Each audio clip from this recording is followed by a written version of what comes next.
Good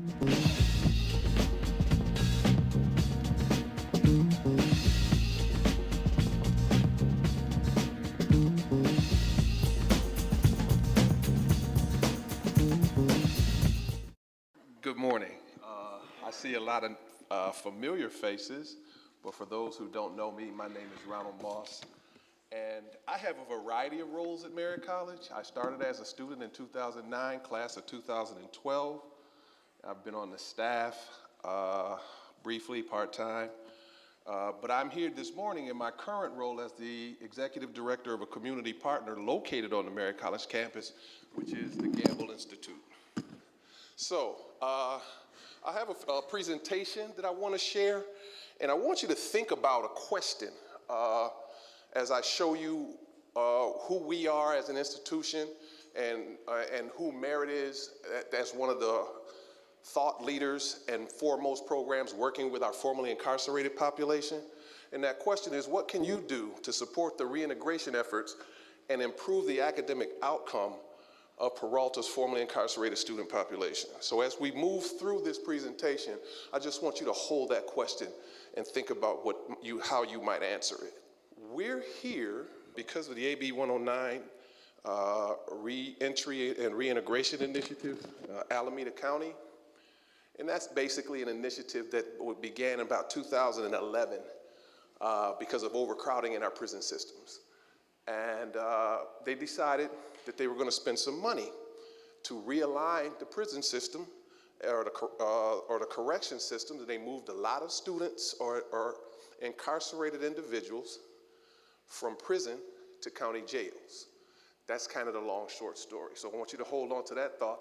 But the carceral state has a different effect because that includes the criminal justice system, law enforcement, oppression and poverty in communities that are highly policed. So when I talk about the carceral state, we have to think about all of these entities that are brought to bear on our formerly incarcerated students. One of the things that we deal with most, and we really don't have an answer for, is adequate housing. And from that perspective, upon release, we see our students having two tracks. Primarily, the desire is for unemployment to earn, so that they can make money and take care of their families. I personally believe that oftentimes that's a setup for failure because nothing comes that could be considered a change in mindset with just going to work. However, if we take an educational track, there are so many things that we can learn, and these students learn discovery, new iterations of themselves, new narratives about their personal understanding about life. They actually have the opportunity to become a constructive member of their community.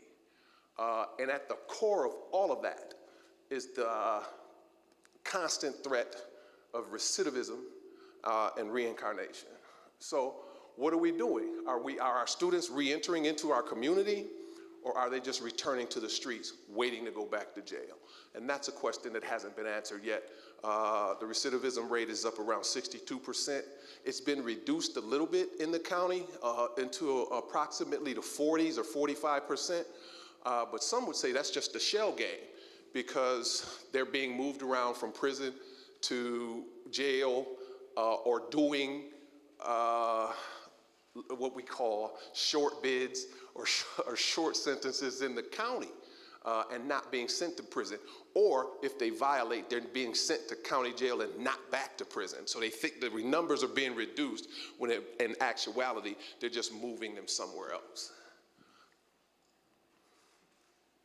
So one of the problems, or many of the problems, or some of the problems that we face is that many exit the carceral state, attempt to reenter the community, and they have a plethora of unmet needs and multiple challenges to safe reentry or successful reentry. And it's not about safe housing all the time, or excuse me, it's not about affordable housing, but about safe housing, because they're put into environments where they were incarcerated from. They're returning to environments where they found trouble, got in trouble, got caught cases, and ended up being incarcerated. So if we send them back to those same neighborhoods, what are we expecting? Also, substantive education. For so many years, education in the carceral system was a high school education or a GED primarily. About 60%, some say as high as 72 or 3%, only have a 10th grade education of our incarcerated citizens. So when they return to our community, they barely, many of them have difficulty with basic skills such as reading and writing. So they come to us where we take all comers, and they're very hampered by their inability to compete academically. And we have to find ways to assuage those challenges. Obviously, vocational skills or lack of competitive job skills, estranged from family. I've seen everything from people returning home where their family was engaged in criminal activity, so just by associating with their family, they were violating their probation or parole. I've seen students come to me who used to sell drugs, and they were trying to get away from that lifestyle, and their family wanted them to go back to selling drugs to help them support the family. So you'll find all kinds of challenges that we as educators or as supporters or community activists, social justice warriors, whatever we are, we don't even know these kinds of challenges exist for some of our students. And then there's some others, struggling with drug abuse, undiagnosed mental illness is a big one, and post-incarceration syndrome, just think of that as post-traumatic stress disorder. That's just the name they give it for those who are coming from the carceral system. And so, what have we learned? At the Gamble Institute, we've done multiple levels of data collection and research, and we found that post-secondary education has a positive impact on lowering recidivism. Peer support is important because the peer support is the authentic support from someone who's had the criminal justice experience. That gives it a certain relevance, it gives it a certain authenticity. And sometimes many of our formerly incarcerated students don't listen to those of us who haven't had that authentic experience. So that becomes something that we found to be very important. Peer mentoring programs, particularly those developed with formerly incarcerated persons' input, seems to have a greater rate of participation and retention. And we've had some success with that here at the Gamble Institute at Merritt College. One of the stats that was really glaring when I say efforts revealed some helpful data and some unsettling results, those unsettling results was a program that did outreach and enrollment, and we sampled a number of their files, a sample size of 547, and we found that 63% of those students did not complete one semester, 73% did not complete an academic school year, and less than 1% achieved an actual associate's degree.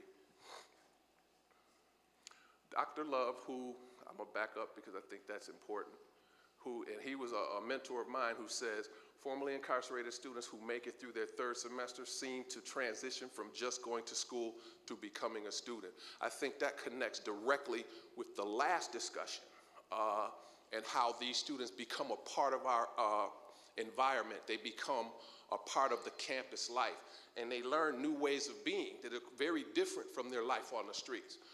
Many of my students come up to Merritt, and they say, so this is what they're doing in college? They see young women running around, they see professional people, they're having very different conversations than they're used to, productive, progressive conversations about being a productive member of society and giving back to the community as opposed to being a blight and a taker. And we see shifts in narratives and shifts in mindsets occurring along those lines every day as well.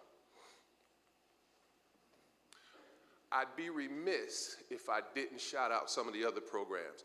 Gamble Institute started at Merritt College in 2012, but there's some amazing work going on around the district. And I would point to my colleague and friend Roger Chung, who started the Restoring Our Communities program here at Laney, and his colleagues who are all here. Stand up, take a bow, folks. Roger Chung, Alejandra Landon, and Vincent Garrett. I consider them all very close friends and allies and colleagues in this work. And this is straight off of their ROC webpage, sort of truncated, the abbreviated version. Our goal is to support and equip formerly incarcerated and justice systems impacted students with the tools to be successful at Laney College and beyond. and the asterisks are formerly incarcerated, speaks to those who have been in city, county, jail, state, federal prison, military, and immigrant detention. And systems impact, it refers to students who have been impacted by the carceral state, have had family members that are impacted by the carceral state. I heard a story about a man who spent 6 months in county jail and he lost his job. And although he didn't go to prison, the fact that he lost his job changed his life in a negative way, obviously. So although he may not have been incarcerated per se, the impact of a short stay in jail changed his life irreparably, excuse me.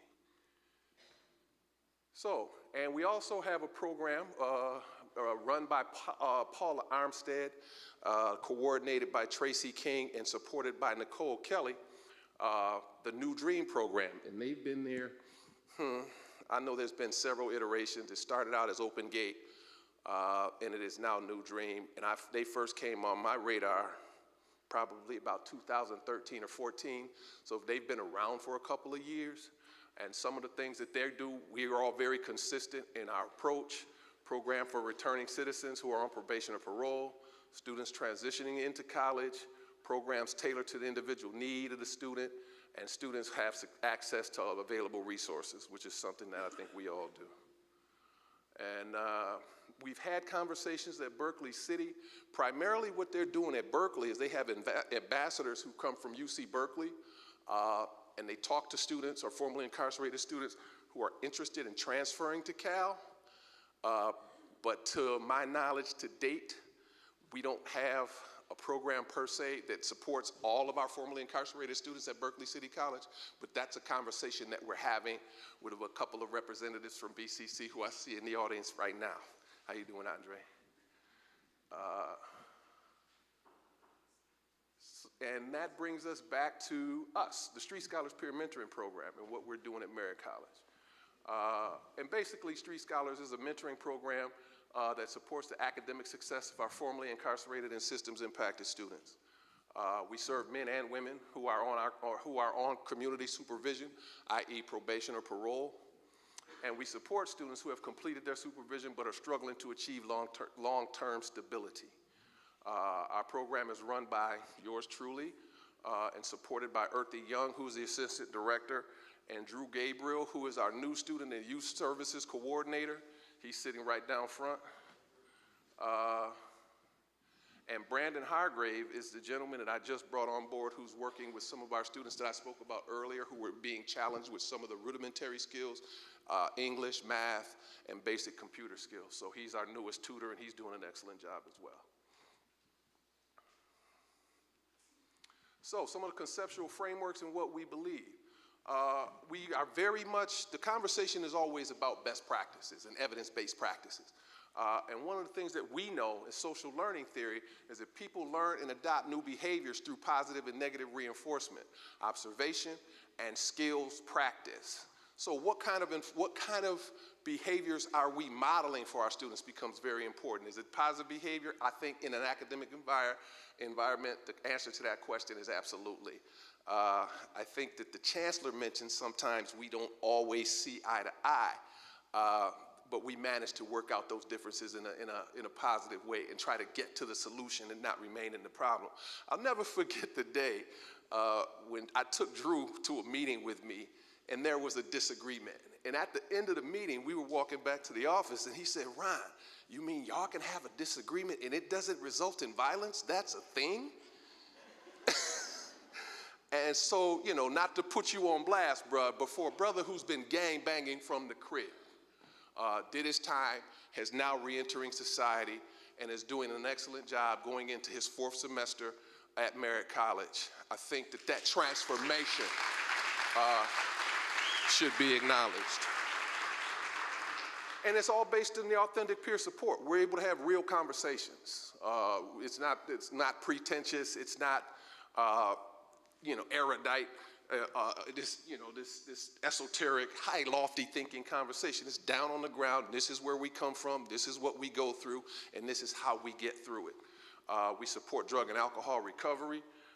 Obviously academic and vocational achievement, and we believe that successful reentry and reintegration in an academic environment results in reduced recidivism and a few of our students being reincarcerated. More theory. Self-determination theory, motivation to change is increased by addressing basic factors of autonomy, competence, and relatedness.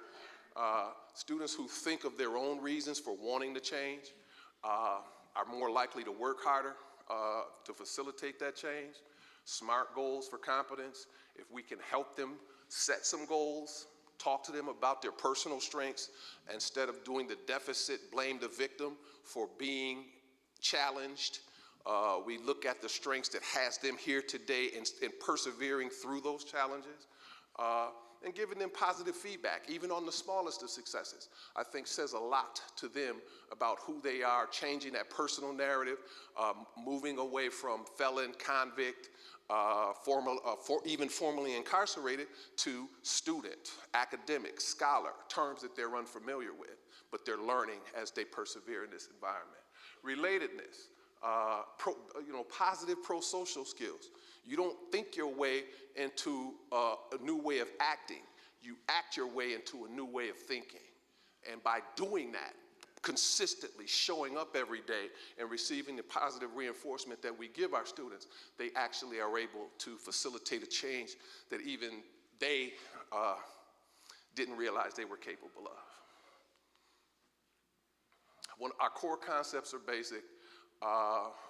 They're non-punitive. We don't judge. Once a street scholar, always a street scholar. You drop out, you relapse, you don't show up. When you come back, you're still one of us, and we embrace you with open arms. We did that yesterday with a brother who dropped out last semester. He showed up out of the blue. He's coming back to school, and it was all love. Peer-driven. I come from the same seats as a student, as a Merritt College student.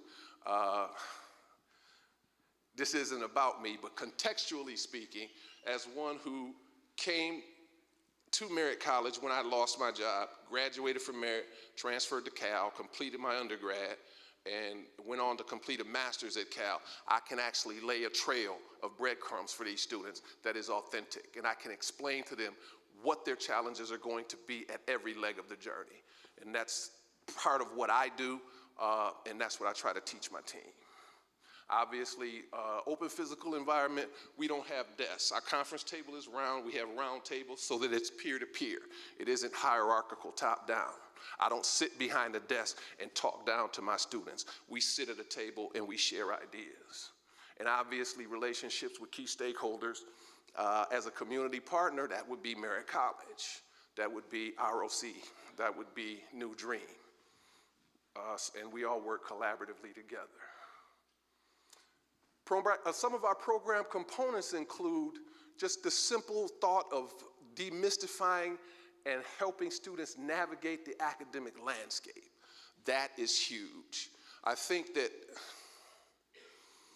just by virtue of being a college student, we expect them to know certain things.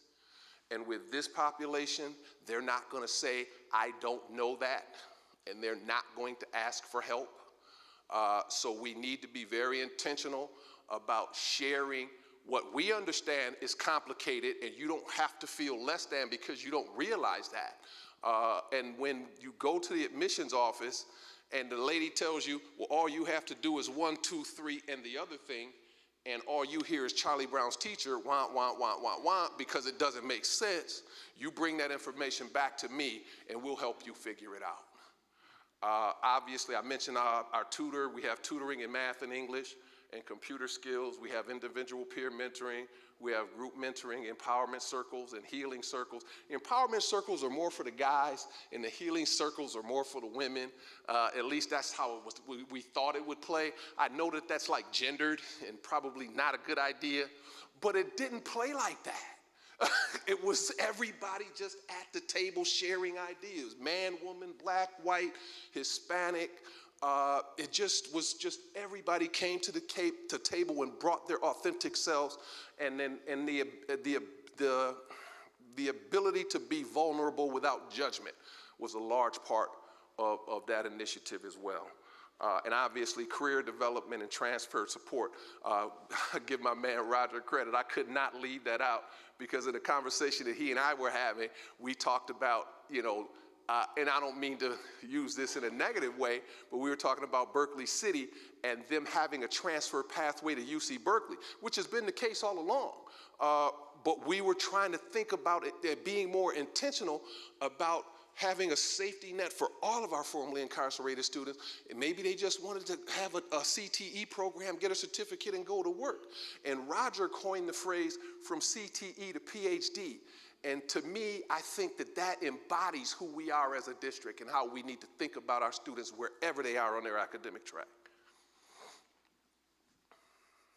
So these are some summaries of some of the qualitative findings. In 2012 and 13, we did several focus group research projects. We did a lot of data analysis from the information that we collected, and we came up with 4 themes. One being the structure of school is beneficial both to recovery and reducing maladaptive behavior. The challenges to success is intangible and practical, and academic success enhances self-efficacy. And finally, peer support is essential to academic success. And these are narratives that literally came out of the focus group research that we did.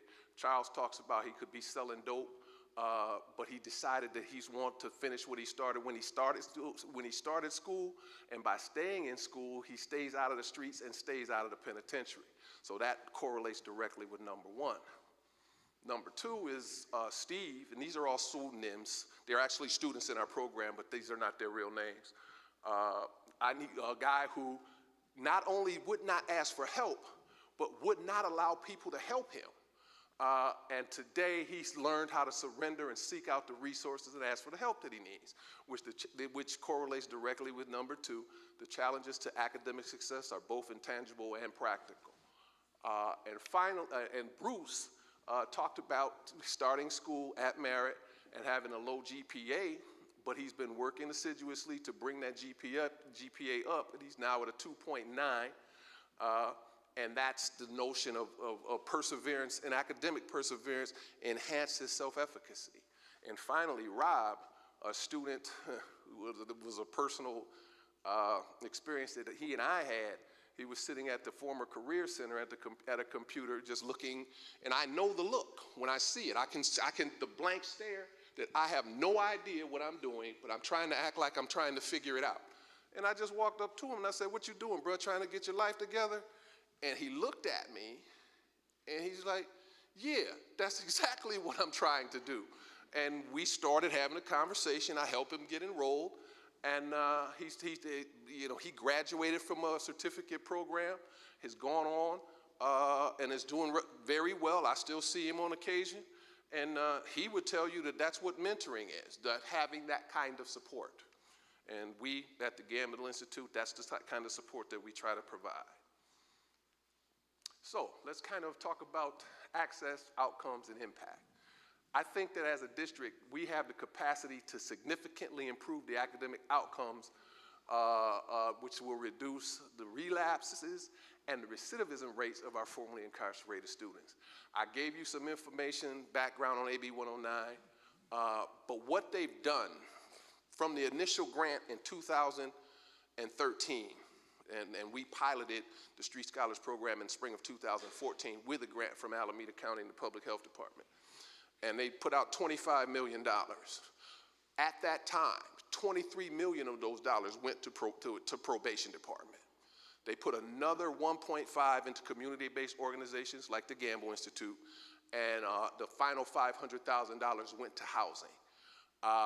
Since that time, they have come to understand the importance of education, and right now they have RFP that's forthcoming to the tune of about $3 million, and there's another $10 or $11 million on the table that they're trying to figure out how to spend, and they're considering academic and CTE programs as a means to support the formerly incarcerated population. All of that to say that we at the district are uniquely positioned to partner with the county, maybe even get some money that can be directly funneled into the support of our formerly incarcerated students. And then that gives us the resources that we need to assist our students who are coming from the carceral state onto our campuses, into our classrooms, and then leaving our campuses and classrooms and taking their rightful place in the community as leaders. That means that moving in, moving through, and moving on becomes real, impactful, and rewarding, and not just a notion. At least that's my opinion. So who are we at Peralta? Now for me, that's like, as a former athlete, that's a chant. It's a call and response for those who of African descent and the African diaspora in that history. So what I would say is, who are we? And you would respond? Who are we? Who are we? That's who we are. We are a collaborative community colleges that empower students and develop leaders. Now watch this. This information comes right off the Peralta College website. So if you haven't read it, you might want to do a little research. Together, we are partners. With our partners, we provide our diverse students and communities with equitable access to the educational resources, experience, and lifelong opportunities necessary to meet and exceed their goals. Directly from the website, our mission statement. We are Peralta. Who are we? But we are more than just what we say we are. We are also what we consistently do. So the question becomes, what do we do to improve the early outcomes of our formerly incarcerated reentry students? Again, directly from the website. Together, we provide educational leadership for the East Bay. We're a community partner with the county. And we have access to those through, and I'll talk about that a little bit more later. We deliver programs and services that sustainably enhance the region's human, economic, environmental, and social development. These are quotes from the website. We empower our students to achieve their highest aspirations. We develop leaders who create opportunities and transform lives. That's who we are at Peralta, in case you didn't know. So what does all this mean? Peralta, as I've said, is uniquely positioned to take the lead on positively influencing the lives of the community's formerly incarcerated reentry population by preparing them to reclaim their place in society as leaders in their community. So the question now becomes, what can we do? How do we do that? And I would ask several rhetorical questions. Can you identify your reentry students and support their early academic success? Remember, if they get to their third semester, they gain traction as a student, they stop coming to school, and they actually become students. So the first and second semesters are critical to making sure our students get their feet underneath them. And that's all students, quite frankly. But for this particular presentation and the work that we do, it's specific to the formerly incarcerated population, which is growing because they're sending nonviolent offenders home and they're showing up on our campuses. So we need to find a way to address their unique needs. Can we disseminate information in our classes about the support available for formerly incarcerated reentry students on your campus? We have programs on 3 of the 4 campuses, and we have a program that's being developed at Berkeley City College. So there are people who are grounded in this work on each of the respective Peralta campuses. I know we're all busy, but can we reach out and talk to these people who are championing this work and ask them, what can I do to help, or how can I be of service? It may just be as simple as making an announcement at the beginning of the semester about the program that's on your campus that supports these students. They might be hiding in your classroom, not wanting anyone to know that they're formerly incarcerated. They may not know that there's a support program that works specifically with and for them. We need to share that information with our students so that they'll know that they have access to the support that they need. Can you reach out and get to know and support the people and the programs that serve the formerly incarcerated students on your campus? That would be Roger and Alejandra. Say hello. Alejandra and Vince. And I saw, I know I saw Nicole earlier, but there's a program at College of Alameda. I don't know if she's here, but I don't want to put anybody out there. She is here. Hey, there she is. So we have people who are championing this work. And Andre, I'm going to put you out there. I know that there's some things that we're still developing, and I know how busy you are, so I didn't put your personal information up here because hopefully there's someone else that we can get that's down on the ground for that. And I didn't ask, so I wanted to, I wanted to respect boundaries. But Andre Singleton over at Berkeley City College is at the table having these discussions as well. Just keep in mind, I'm not calling anyone out about what you are and what are not doing. I'm inviting you in. Thank you for that, Cleavon. That's a good approach, and that's a good way to look at this work. So with that said, I have the information of all of the programs that I just mentioned and who the contact person is for those programs. And at this time, I'm going to invite my colleague and one of my star pupils, if you will, to the stage so he can share a little bit about what his experience has been returning from the carceral system and getting his feet on the ground and being a successful student with a GPA that's well over 3, who is going into his 4th semester and who hopefully, God willing and the creek don't rise, he'll be graduating a CTE program in May. Come here, Drew.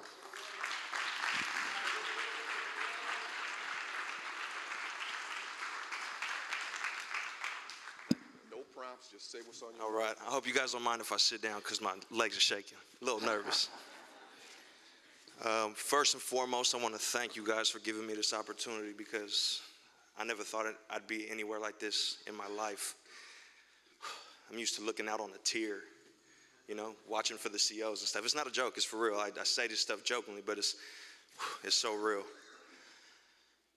I gotta say thank you to the community college, Peralta, mainly because it really changed my life. Somebody told me one time we're sitting in a cell and they're like, man, when you go home, if you decide you want to go to college or something, you just go sign up and they'll give you free money. You're sitting there for a couple weeks and you can run off. And I found out that was the Pell Grant. So that was my idea. Ladies and gentlemen, I'm not lying to you. That was my idea. I came home, tried to get a job. There was nothing for me to do. Nobody would hire me because of my background. And so I figured, why not? Why not go up there and give it a shot? And when I got up there, I didn't realize what I was doing. I didn't realize how unprepared for the real world I was.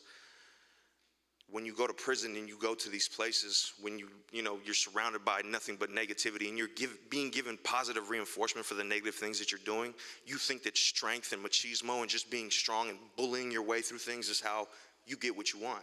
Manipulation, just pure strength. That's what I was used to doing. So when I got to this environment where people were intelligent and articulate and happy, it was like, what the hell am I going to do here? Excuse my language. How am I going to go about this? I don't know who to speak to. I don't know where to start, who to talk to, what to do. And there happened to be an individual who was on my same journey, and he let me know about this program that was downstairs. It was called the Street Scholars, the Gamble Institute. And so I figured, why not? I'll go down there and give it a shot. And when I walked down there, I was leery. I'm leery because I don't know what these people's intentions are. I don't know if they're really here to help me or if I'm just a number on a paper that's going to help them, further their agenda. But man, that was the furthest thing from the truth. Being able to walk down somewhere and ask the most minute question and get the largest answer, figuratively being grabbed by my hand and taken to EOPS and taken to financial aid and the administration's office and being taught step by step how to go through these things was a humongous help. I mean, I can't thank you guys enough, Ron. I know I beat this aside the head a lot when I say it, but if it wasn't for you guys, I wouldn't be here. And then I just kept coming back. I just kept coming back because I didn't know what else to do. It still hadn't even set in my mind that I was a student, that Merritt College or that any college for that matter was for me. I felt like an outsider. And as I kept coming back and I kept listening to the advice that I was being given, I was taught that this is for me. Not only is it for me, but the people who are here are more willing to give me assistance and to help me further myself in my life if I just be transparent and I tell them what's going on with me. And so I kept showing up and I kept showing up. And Ron started telling me about gaining autonomy in this environment and learning how to make college work for you and not you work for them. How to have understanding in your classrooms about what it is that you're truly doing. And at first I was like, what the hell is this dude talking about? You know, I'm here listening to the teachers. I'm supposed to be, you know, regurgitating back to them what they're giving to me so that I can pass this class. Boy, was I wrong. I was absolutely wrong, because he taught me that I could open up and truly be a part of this and use my experience in this classroom to work with the teacher to better, you know, better myself, better my education. And as I started doing this, I crafted myself an internship through my CTE program with the Gamble Institute. They allowed me to be the first person to do that, and it was huge, because now not only was I getting, you know, credits for my classes that I needed through this program, I was continuing to learn because I'm constantly in this environment. The biggest thing for me was being able to go somewhere, even on days when I didn't know what the hell I was doing. I wake up and look in the mirror and go, is this really what you're doing? You know, because as a man and as a gangster, you take pride in, I do what I want when I want, and nobody's gonna stop me from doing this. So having to humble myself and wash all that nonsense out with this new stuff, it was a repetitive thing, and I just kept coming back, and I kept being shown. And eventually I figured out, hold on, you're actually grasping this. Now it's time to turn around and give back. And I think when the coin dropped is when Ron realized it did too, and he offered me a job. And I haven't left since. But I say all that to say the environment itself only worked if I was transparent, you know, and I know the teachers and the staff, and you guys already have so much on your plate. But if I can ask anything of y'all, it's just to be a little understanding of the position that we're in. Because not only are we dealing with trying to figure out this academic monster, I like to call it a beast because that's exactly what it is. We're reshifting our minds. We're learning how to be normal human beings, and it's frustrating. It's kind of demeaning in a way because we think we know it all, and then when we have to, like, you know, get back to this very primal state of figuring out what it is that you need, you start asking for questions and start understanding that help is not a bad thing. And so just to be patient with us, because I'm just now figuring out in this fourth semester that this is actually something that I want to do this, you know. I really want to further my education, but only if just to give back, because none of this was given to me when I was in my environment and I was in what I knew and what my life was. I don't want to go too far into that because I'm low-key embarrassed about it. I'm not even gonna lie to you guys.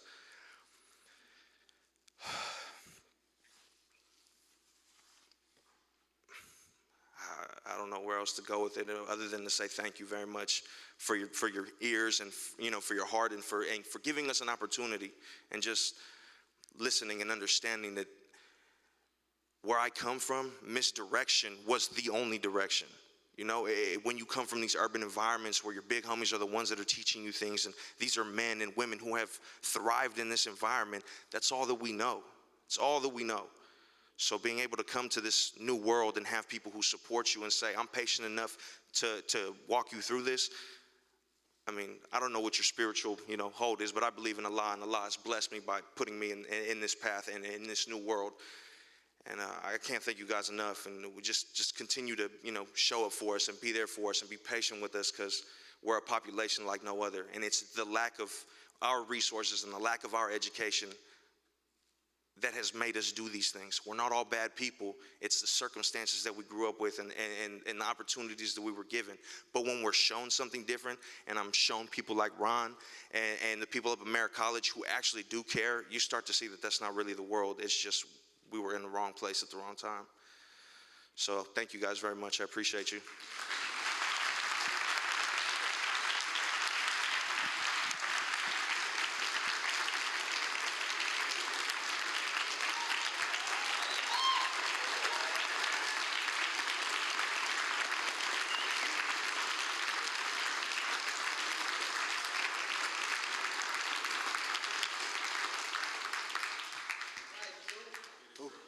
We love you, Drew. And that's true, because that's a joke. He gets that. That happened. We were doing filming some outtakes that you can find on our Facebook page. And at the end of it, Earthy Young, my assistant director, and you can hear it right on the camera, we love you, Drew. And it just resonates with me because it's so true. I want to open the floor for questions now. And that's not just for me. I actually will do what I can to answer any questions that you may have, but if you have questions for Drew, he's open. Roger's here. Alejandra has a very unique experience. Well, I love her dearly. She's a humble woman who has had an experience, who is excelling. She's killing the game. And my man Vince, he and I came through together. We were students at Merritt together. And, you know, I don't want to take credit for kind of showing him the ropes, but he and I worked very closely together upon our arrival at Merritt College, and he is now in the master's program in educational leadership at USF. So I'm really proud of what he's doing. To add to what Drew started to, develop in his answer in terms of the strengths and experiences that a formerly incarcerated student can have and also bring to a classroom environment is not short of a transformational experience for everybody involved. And I think one of the most significant or impactful experiences for me was this idea beyond empowerment. I often struggle to fully embrace that idea because, as I define empowerment, it's someone waiting, right? Drew having to wait to be empowered, or myself having to wait for someone to say, yes, you can do this, or Vince. But rather, I like to think of it as finally giving ourselves permission to do what we can do. However, in the environments we come from, we're told so often that those aren't things that we amount to or that can define us as valuable persons in our communities, that we start to believe that. So in the classroom setting, something that for me has been very important is this idea of consent and shared power.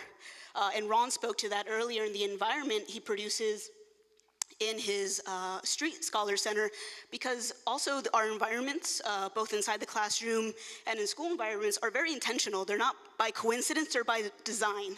Prisons are not by coincidence the way they're designed, or by coincidence, it's by design and by a specific purpose that they're made to be very dehumanizing environments in which we are not able to develop ourselves pro-socially. And so we're able to come to classes like Drew's communications class, or for me, it was an ethnic studies class here at Peralta at Laney. And I chose Laney because it was in walking distance from the halfway house where I had to live, because I'm not from Oakland. I was placed out here on probation. And I didn't have any money, I didn't have anywhere to stay, but after I got to that transitional house, I had identified Laney as just a practical place to come because I had food and housing insecurities, and I was able to meet a teacher here, Alicia Caballero Christensen, who may be in the room. And for me, that was a similar experience to the experience Drew had with Ron, of being able to disclose to somebody my situation, and she embraced me wholly, and thanks to her is how I met Professor Roger Chung here and was able to meet Vince. And so the student culture is something that I think, unfortunately, with all that we have on our plates and our bandwidths are at max, I think it can be often underestimated or underappreciated, the time it takes for someone to develop and cultivate that student culture within themselves and their personhood. And as was said earlier by Ron and by Drew, to change from sort of going through the motions and looking at everyone else and saying, well, okay, I look at Vince and he seems to know what he's doing, so I'm gonna try really hard to just do what Vince is doing, although I don't really have all of the nuts and bolts in myself. And most importantly, I haven't given myself permission to be a student, because if you don't feel like you belong here, then it makes it very, very hard to take not only ownership over what you're doing and having that self-determination to use your schooling to do from CTE to PhD, but it also makes it challenging to see this as a transformational space where not only are you being transformed by the benefits of school, but also what you can provide back, and our worth and our lived experience and our knowledge, which is also something that is not only valuable to the students, but also to teachers to use in their classrooms to be able to speak to students that have an array of lived experiences because, so to speak, I like to say, in many ways, I've come out of the closet, and one of the most significant ways I have lately is by letting people know that I'm formerly incarcerated. You know, if I expect people to do the same and, so to speak, come out of the closet about their incarceration and their lived experience, or that they have housing insecurities, or that they're homeless but they're still somehow coming to school, then I need to be willing to make myself available and vulnerable first so that we can come to that connection and have that sort of shared power versus a hierarchical power, which can be, unfortunately, a feature of the traditional schooling system and also of the prison systems and carceral systems that we come from. And, you know, just this opportunity, it's been something that I never thought being a formerly incarcerated person would be the reason I was hired somewhere as an expert in something. You know, that really blew my mind. And, you know, that's thanks to persons like Roger and Ron who, you know, put themselves out there and take a chance and work to make these opportunities possible. So with that, I will end. I'll ask Vince if he has any words he wants to add. And thank you all so much for being here, for your support.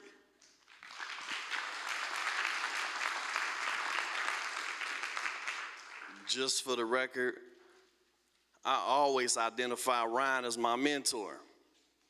He don't want to take it, but he's my mentor, and that was, I figured, the first peer mentoring relationship that we had on campus, because he took me by the hand and introduced me to all kind of people. I didn't know how to navigate Merritt College. I'm a graduate of Merritt College. I didn't know anything, but I know that my unemployment had ran out. I couldn't find a job. I needed to do something. I tried to go back to the electricians union. They didn't accept me, and school was the other option. And so I'm glad, and I was sharing this yesterday, I'm also a recovering addict. So for me, I always disclose. I'm used to disclosing. I have 18 years clean. I've been disclosing for 18 years, right?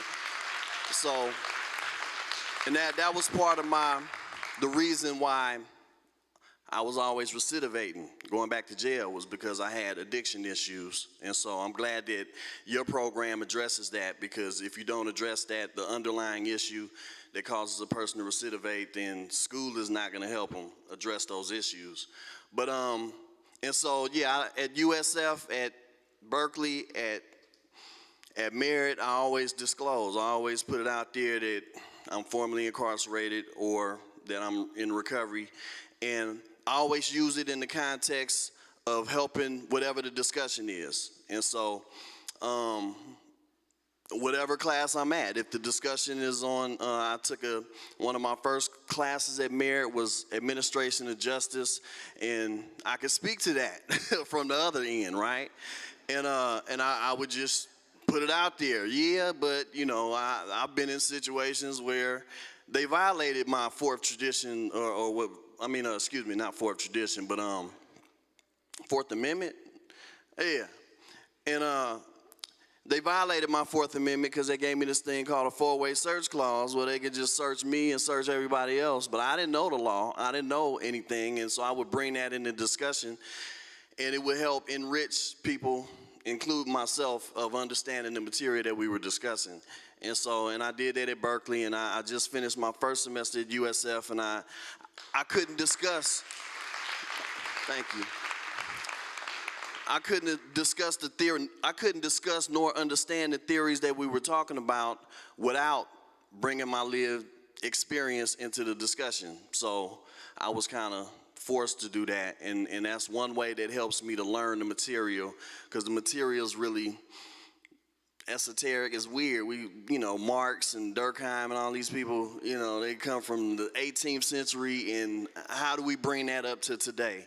And so I would bring up myself and so in both of my classes, and so everybody there knows that I'm formerly incarcerated and I'm in recovery, and I believe disclosing, but now that's me. I'm used to doing that. Not everybody is okay or comfortable with doing that, and but I feel that by me bringing it up, it helps other people feel more comfortable. If there's somebody in class, and it turns out there were people in class who, I'm formerly incarcerated too, and they didn't want to disclose in front of everybody, or I'm in recovery too, or I have an addiction problem. So I always feel that that's something that needs to be done in class.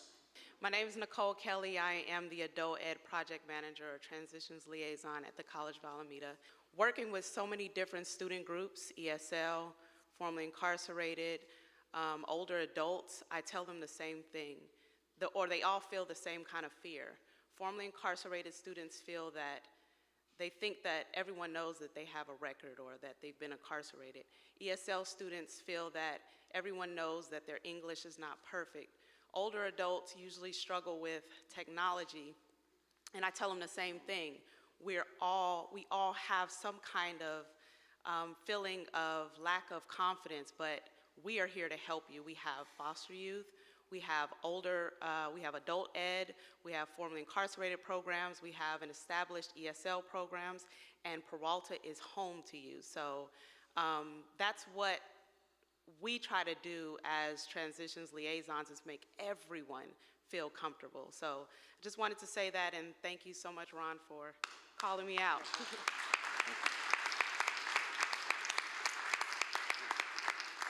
I want to talk to my IT guy. Could you hit that last slide for me, please? I'm not here without this guy. I started as a coaster student in 2009. I came to school to take a computer class to make myself more marketable. And Dr. Love took me, he saw something in me that I didn't see in myself, and he took me under his wing, and he's been mentoring me for the last 7 or 8 years. And he's retiring for the 3rd time. And I just needed to shout him out and pay tribute to all the great work that he's done as a Peralta instructor over the last 40 years.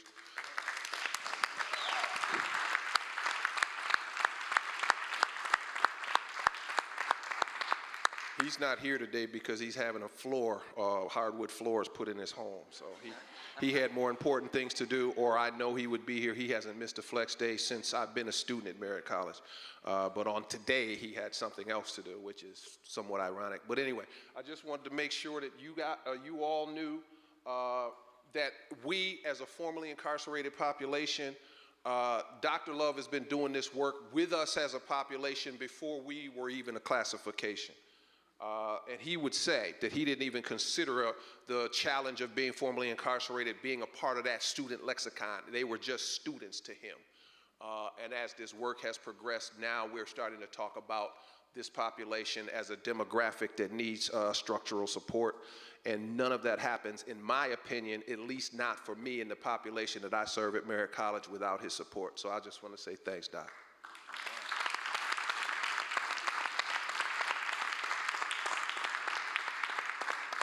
So one more time, a big round of applause for Ron and our students.